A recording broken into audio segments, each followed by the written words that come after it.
Des sachets plastiques par-ci, des boîtes de conserve rouillées par-là et même les excréments humés par endroits. Tel est le constat qui se dégage le long de la clôture de l'inspection forestière de la ville de Parakou. Les populations environnantes ont transformé cet endroit en dépotoir sauvage. Un état de choses qui laisse à désirer et conduit progressivement à l'effondrement d'un pan de ce mur. Quelques citoyens rencontrés déplorent la situation et souhaitent que les mesures idoines soient prises par les autorités à divers niveaux. C'est bien que vous pensez déjà à notre forêt classée de la zone de Parakou, je vais dire. Parce qu'à voir déjà ceci, c'est de l'insalubrité, je vais dire, totale.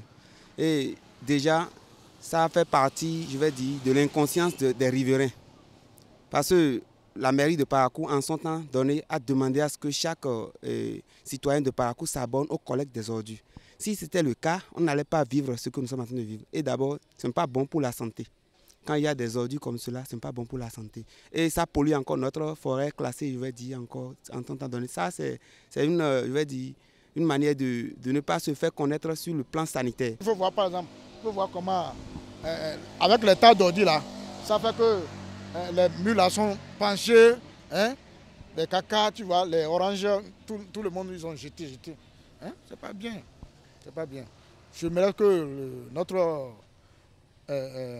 maire ne qu'à penser à les chers quartiers qui ne qu'à commencer par nous faire ça un peu, jusqu'à ça serait bon pour nous tous. Malgré les dispositions prises par les autorités en charge de l'environnement dans la ville de Parakou pour arrêter la saignée, le phénomène persiste.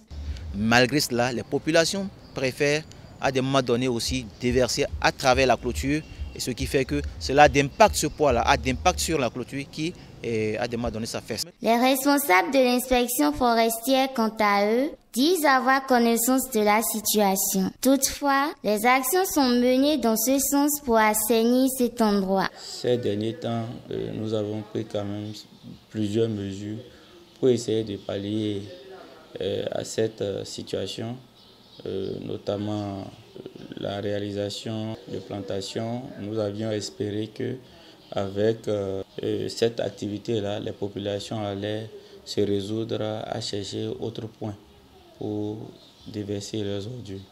Mais force est de constater que malgré la sensibilisation, parce que nous avons tenu plusieurs séances de sensibilisation et avec les autorités du quartier Madina et avec également les autorités au niveau de la mairie de Parakou. Donc après ces différentes séances-là, il était convenu que sous peu, les autorités de la mairie trouvent les voies et moyens pour venir dégager ce tas d'immondices qui se situe à la clôture, juste à la clôture du périmètre de reboisement et qui est en train de faire tomber le mur dont vous parlez. Le chef du premier arrondissement de la ville de Parakou invite les populations à s'abonner aux structures de pré-collecte d'ordures ménagères afin de rendre plus décent notre cadre de vie. Je demanderai à ce que toute la population adhère et qu'on essaie de faire de manière à s'abonner aux ONG qui sont là pour les pré-collectes de la ville de Parakou.